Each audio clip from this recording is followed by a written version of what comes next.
Alright, guys, we got another slasher film, continuing Slasher September. This is Sorority Row from 2009. This is a remake of 1982's A House on Sorority Row. It's like a loose remake. There's definitely a lot of differences in the story. I'm not a huge fan of the original. It's fun. I really never watch it. This movie I've seen a decent amount of times, so I don't know. Maybe it's just the late 2000s cheesiness in a way, if that even exists. Is that a thing? Like 2000s cheese? Because there's definitely a difference between 80s cheese, 90s cheese, 2000s. So there's definitely a lot of cheesy stuff in this movie. This is another movie that really feels influenced by Scream, even though it's over a decade later. But I actually like the characters. For people who haven't seen it, we have a bunch of girls at a sorority, and they end up pulling a prank on the brother of one of the sorority girls, and one of their sisters ends up getting killed because of this prank. And then a killer comes back a year later and starts killing everybody, and they think it's the girl back from the dead, and then they don't know who it is, and it's a whole little murder mystery. A decent one at that. But Jamie Chung is in this. I forget all these actresses' names, but you've seen them in a decent amount of other things in the 2000s at least. The main girl, Cassidy, I really like her. Jessica, the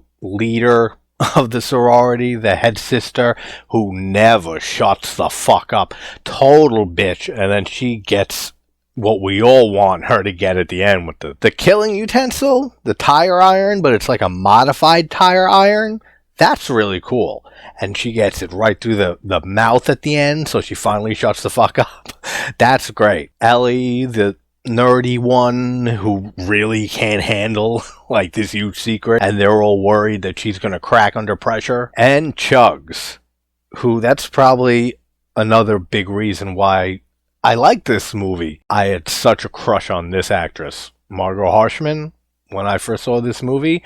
And then something about her character in this movie. She's not in it for long, which I'm so mad about every time I rewatch this.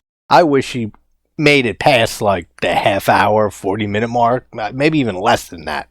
She is funny as hell, gorgeous girl, but then there's just like this down-to-earth, cool, dirty sluttiness to her. That's just, I don't know, man. I love the character of Chugs in this movie. But without further ado, let's talk Sorority Row from 2009. Now, aside from Ellie and the main chick Cassidy, everyone else in this movie are awful human beings in every way imaginable. Just the prank that they play on Chugs' brother to kickstart this movie is so cruel. Yeah, he was a dick. He cheated on the girl Megan, one of the sorority sisters. So they all play this prank where Jessica gives the brother of Chugs some roofies. She tells him it's roofies to slip in Megan's drink. So he's like being recorded, and her sister Chugs is watching it with the rest of them. It's kind of weird. And then she fakes this whole performance where she starts puking and shit's coming out of her mouth. He's freaking out. She ends up coming in with everybody else. Jessica's giving her mouth to mouth, and while he leaves, she reveals it's a prank, and now they're gonna pretend to dump the body. So in this guy's mind, she's dead, or she's dying. They gotta get her to the hospital. They deserve everything that they bring upon themselves in this movie. Like, they really do. Because then they drive her off, and then they want to get rid of the body, and before they can reveal it's a prank, he ends up taking the tire iron and stabs her through the chest, killing her. And they're all in disbelief. Like, what did you expect to happen when you already told this guy and made him believe this girl's dead and you got to get rid of the body? So they're awful people, is my point. I mean, they take this prank so fucking far that Ellie, and she's supposed to be like the nerdy, innocent one who cracks under pressure, like later on, and they're all worried about her. She's the one who suggests to Garrett, the brother of Chugs, when they say they gotta get rid of the body and that they can throw it down a well. And Ellie says, yeah, I read that if there's air in the lungs, then the body will float. So that alone put in his mind, I gotta stab her through the chest. So, and he says it afterwards, there's no air in her lungs now. And that's when they all start really freaking out. And they're recording all of this on the phone. Oh, also, we have Carrie Fisher in this movie as the house mother. When they're arguing to dump the body, Cassidy's totally against it, and so is Ellie. But then the rest of them will say, we gotta dump it, and this is gonna ruin the rest of our lives. So Cassidy goes to make a phone call, and she can't get reception. So they take Megan's body, and they throw it down the well. And then when she comes back and realizes what they did, they wrapped the body in her jacket.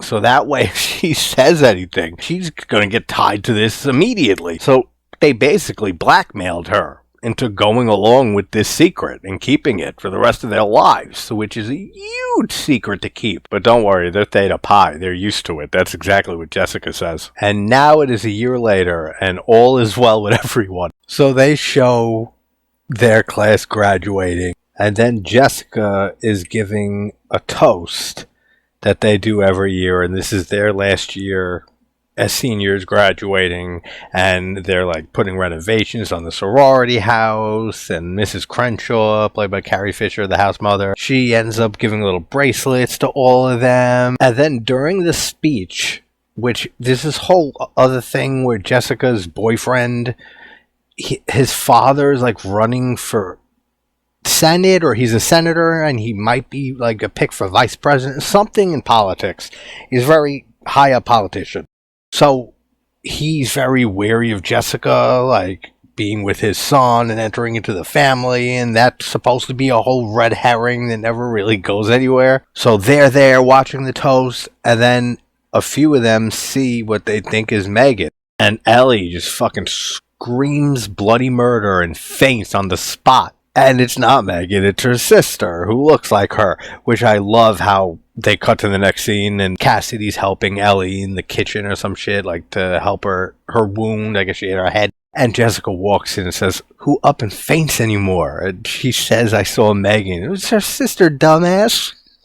All of that's hilarious. So Megan's sister, Maggie, talks with the group of girls briefly and says that she's coming to the school next year and she's going to be pledging Theta Pi and all that shit, and they just try to get rid of her as fast as possible. And they end up getting a text message on all their phones that just shows a hand holding the cool little tire iron, the modified one, and they all are wondering who it is, and they start suspecting Garrett, the brother of Chugs. And she says it's not him. I mean, it's a nothing of a red herring. And then she goes off to score oxys from her shrink, and she's like fucks her doctor, and she even jokes and says like he's more of an ass man and stuff. Like, the dialogue's funny in this movie. And then we have Andy, who's the greatest boyfriend ever, like picture perfect for Cassidy and their future. And then of course he ends up being the killer at the end of this film.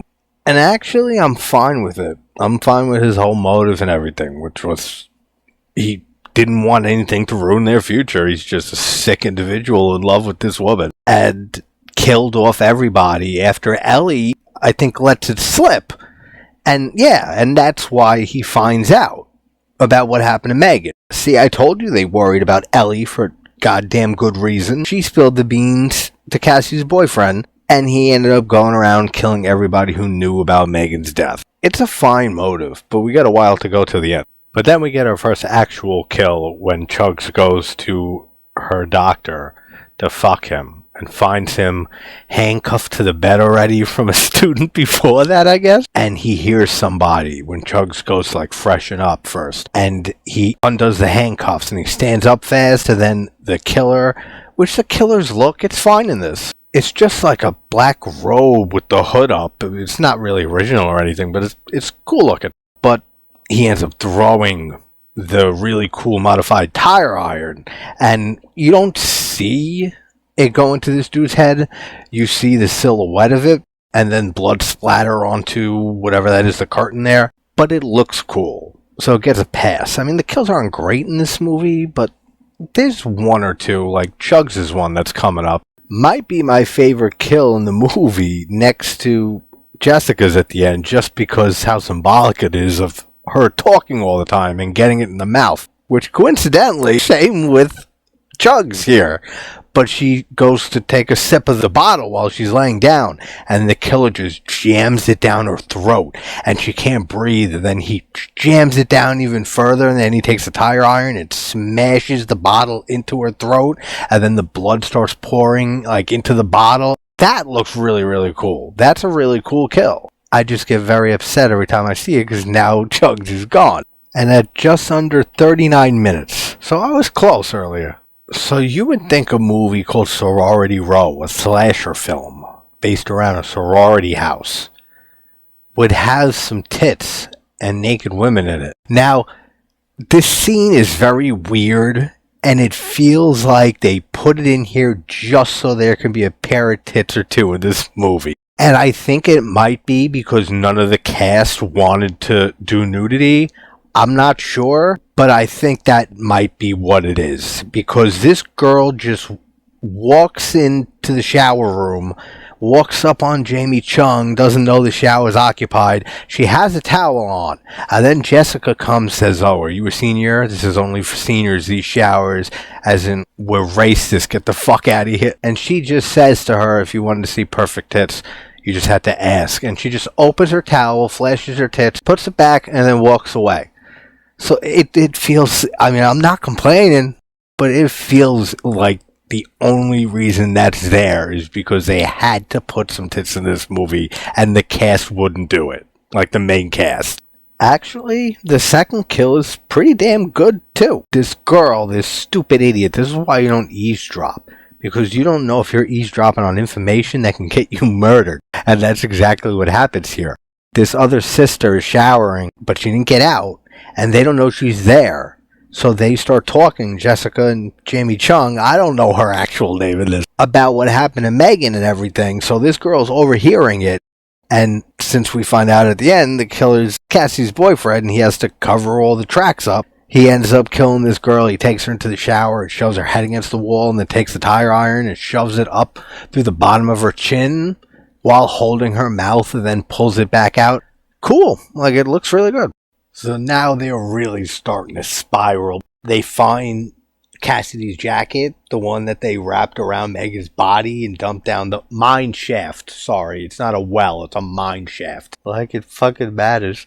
But they see the jacket, and they're starting to think if Megan's back from the dead, which I feel like none of that works for me in this movie. Did anyone really think it was going the supernatural route and that this was the ghost of Megan coming back? It seems like they don't try too hard to push that direction and make you think they're going that way, but it's definitely here for a little bit. So I don't know how I feel about that. But as big a bitch Jessica is, she is hilarious.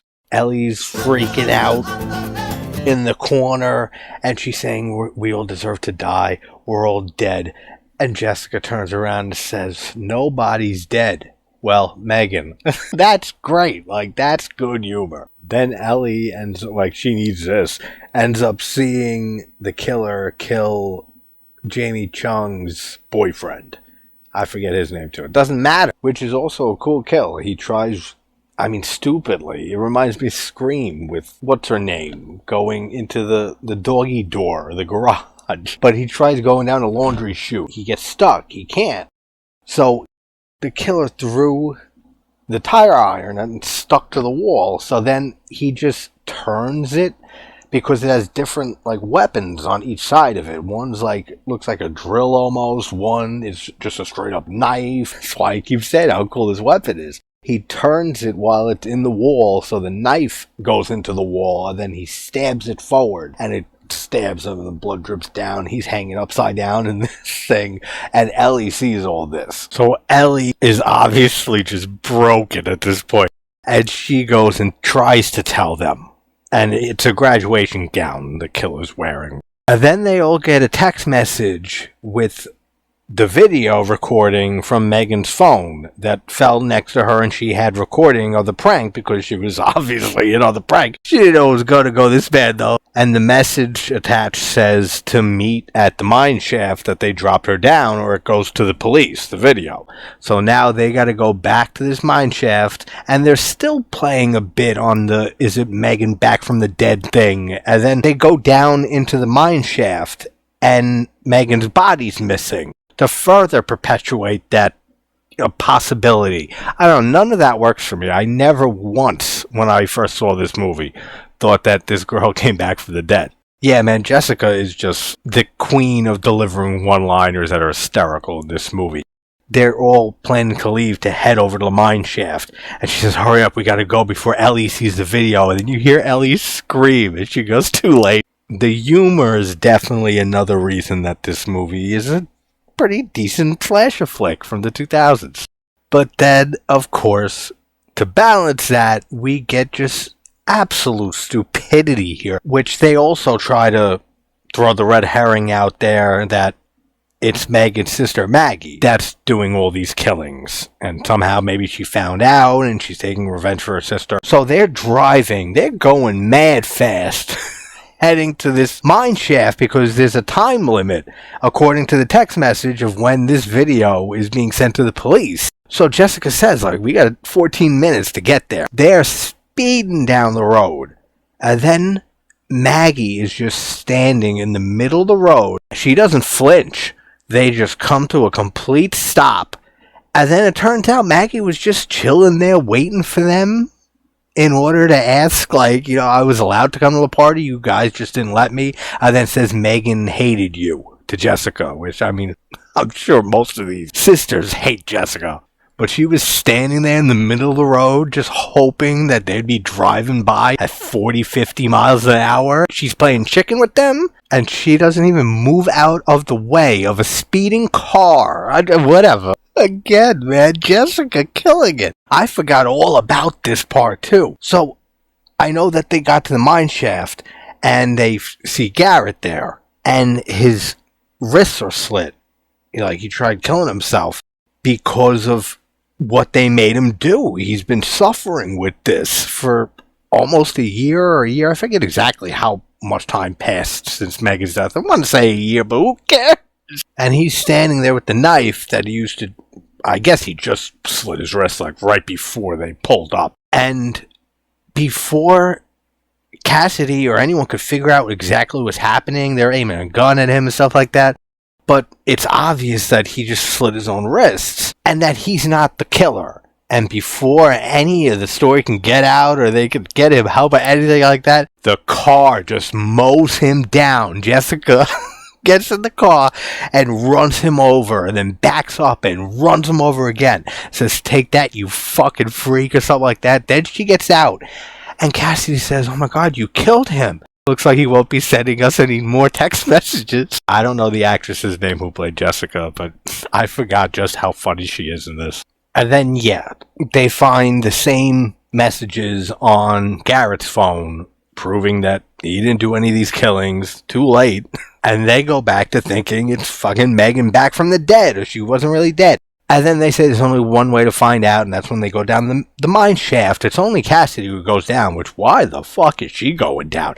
If anything, they should hog-tie Jessica, tie that rope around her waist, and lower her ass down there, and let her find out. Why is Cassidy the one that has to go down into that dank-ass mine shaft and look for a dead body of somebody that they accidentally were part of their murder from a year ago? But Megan's body's not down there, and it says Theta Pi must die, written on the stone on the wall. So they head back to the party, which is almost totally cleared out. There's a few people, like stragglers, but not many, and they're all walking around. And then the killer attacks Claire.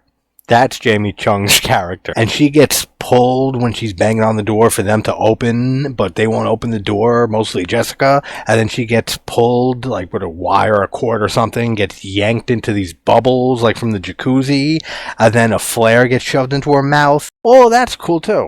Then we get a nice little cat fight between Maggie, Megan's sister, and Jessica, because Jessica finds Maggie in her bed, and she says, I just met the greatest boy, and it's Kyle, her boyfriend. And then Maggie reveals that she knows that Jessica slept with Megan. There's so many fucking names. Megan's boyfriend. Payback's a bitch. So we get a nice little cat fight from them. Then Princess Leia shows up, and she starts taking fucking control. She's got a shotgun. Maggie hears that her sister is dead. Then they don't have time to explain, because then they start saying to Miss Crenshaw, everybody's dead, like Chugs is dead, and this guy's dead, and Claire's dead. We don't know if Megan's alive or dead, and we have to get out of here. Then they ask Jessica if Kyle, her boyfriend, is in on this, and she says no. Then Crenshaw, she cocks the shotgun again, and she says, okay, I told Kyle. And I love the dynamic between Cassidy and Jessica.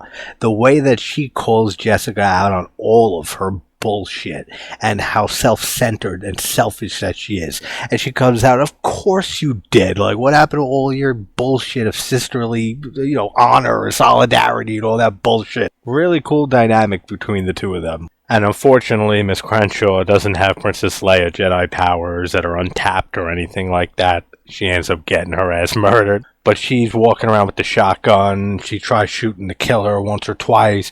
And while she's reloading, she has her back against the wall that has the tire iron sticking into it.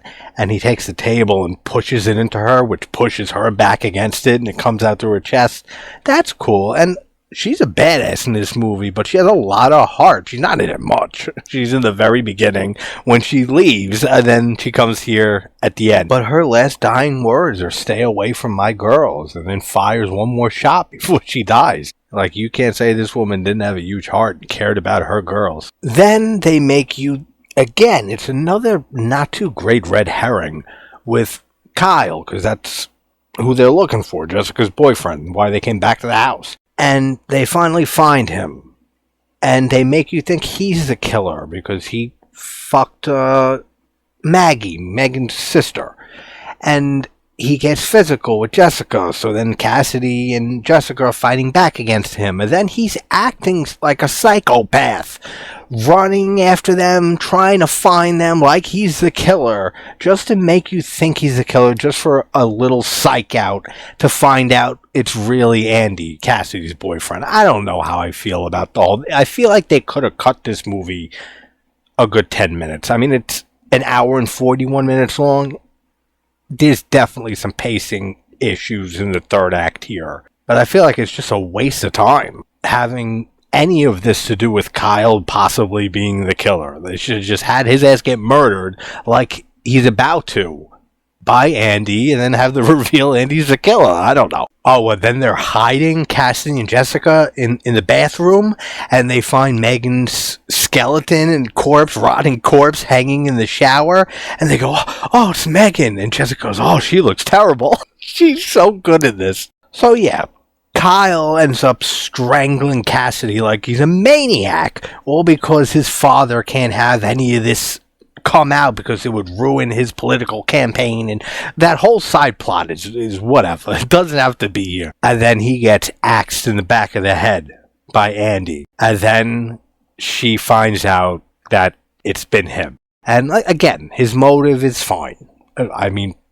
it happens all the time. People that are so obsessed or in love with their partner that they will kill or snap for them, or because of them, or just because they're insane in the first place, but they just have way too over the top feelings or anything like that. It happens all the time. So it's a fine motive for the killer in this film. And then the house is on fire, which I think is really clever, because I'm sure they wrote this deliberately. Mrs. Crenshaw says at the beginning of the movie when she's leaving, said, make sure two things don't happen. It's like, make sure something doesn't happen, make sure you don't burn the house down. And then they end up burning the house down at the end. That's clever. That's really funny. And I gotta say, the guy who plays Andy, you only see him in like 2-3 other scenes in this movie very briefly, which is another thing that always usually gives away who the killer probably is in a movie. If you see them for a few minutes here and there, and then long stretches go by without seeing that character. Usually they're the killer. But the way he plays crazy at the end here, he does a damn good job. And then we get the great scene where he stabs the tire iron through Jessica's mouth, pinning her to the wall. It says, that girl really needs to know what to keep her mouth shut. So the house is burning down. They're all still in there after he gives his whole bullshit speech trying to convince her to leave with him, and they just gotta kill Ellie. She's the weakest of them all. She pretends to go along with it, and then Maggie's still there, and she says, I'm not going to leave you behind. I left your sister behind. I'm not going to do the same to you. And then Ellie turns out being a fucking badass, man. She comes in and saves Cassidy's life and shoots, whatever his name is, Andy. I told you, there should be no names in Slasher September. Yet there seems to be more names more often in videos this month than there are videos with no names. And then Andy falls to the ground after getting shot. And then we get this awful looking CGI where the floor gives out and he falls to the floor below, and the fire and the flames like Dragon Force and everything, it's all CGI. It all looks bad. That really did not hold up well. So Ellie, Maggie, and Cassidy survive. I mean, I have so many questions. They just walk away from this? Isn't there going to be an investigation into all of this? And they're going to find out what happened to Megan? Isn't Maggie, I mean, yes, she just got her life saved from Cassidy, and she probably could tell at this point that Cassidy and Ellie are the genuine nice ones here. They got roped into this because of Jessica and everyone else. But they still killed her sister. So she's probably pissed still, right? And they're going to have an investigation, aren't they? They're going to find Megan's body there. It's in the house, even though it's burned down now, so whatever. But they know Megan was killed. Maggie knows the whole story. So Ellie and Cassidy are going to prison, right? Like, or at least some type of investigation happened where they ended up in court and maybe it got a plea because of everything else that happened. But then at the end, we see another year go by, I guess it is, and Maggie is at Theta Pi. Like, new house was built, and they're all singing the Theta Pi Says Goodbye, which I remember that being used heavily in the trailer back when this was coming out. And then we see, it has to be Garrett, right? Because it zooms up. The last shot of this movie is his wrist that has a scar on it. He slit his wrist earlier. Now, interesting, when I was looking this up, apparently this movie's getting a sequel. Like, it's 2024. 2009, this movie came out. And it's apparently getting a sequel. It was announced in January of this year. And it said a decent amount of the original cast is returning. So I'm guessing that means the people who are alive, right? Because, I mean, unless they do like a Hard to Die Sorority House Massacre 3 type thing, where they use the same actresses from the second movie, but they play different characters, I doubt it. That's something I never thought I'd read. A sequel to Sorority Row from 2009. But that's Sorority Row from 2009. It's a fun slasher. The kills are actually surprisingly good, especially for the 2000s. The humor really works for me. I really like most of the characters in this. The acting's pretty good throughout all of it. And just Jessica's hilarious. Chugs is, I like the killer's weapon, which I've mentioned many times. Yeah, it's just a very fun watch. So, everybody, hope you're having a good morning, afternoon, or night. I will talk to you soon. Take care, guys.